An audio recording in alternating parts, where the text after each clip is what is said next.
আলাইকুম রহমতুল্লাহ বরকাত। আজকে ঈদের নামাজ পড়ে এইমাত্র আসলাম আপনাদের মাঝে আবারও। তো আশা করি সবাই ঈদের নামাজ পড়েছেন, মা বাবা আত্মীয় স্বজন ভাই বোনের জন্য দোয়া করেছেন।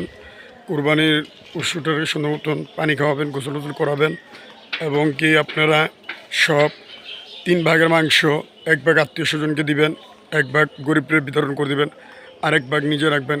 রাখার পরে যদি কোনো আত্মীয় স্বজন আসে, কোনো গরিব দুর্গী আসে, তাদের দিয়ে দান করবেন। সুন্দর মতন সবাই দান খরচ করবেন, ভালো করবেন।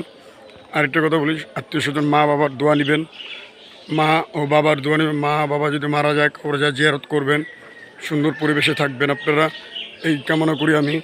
এখন আমি নামাজ পড়ে আসছি, এসে আমার গরুর আমি গোসল করেছি সকাল 6টার দিকে, 6:30টার দিকে সরি। নামাজ পড়ে গোসল টোসল করা আমি নামাজে গেছি, যে এইমাত্র আসছি। এখন গরু গোসল করানো হয়েছে, ইমাম সব নামাজ পড়ার শেষে আমরা সুন্দরভাবে আবার পশুটাকে সুন্দর মতো গোসল করবো। আরেকটা কথা বলি আপনাদের, গরু জবাই করার আগ দিয়ে গরু জবাই করবেন, একটা গরু জবাই দেওয়ার লগে পাশে আরেকটা গরু জবা দিবেন না। কেন? ওই গরুটা তখন খেপে যায়, একটা খারাপ নিয়ত চলে আসার উপরে, তাহলে অনেক দৌড়াদৌড়ি হয়, অনেক কিছু হয়। তা আশা করি আপনারা এটা করবেন না। ভালো থাকবেন, সুস্থ থাকবেন, এই কামনা করি।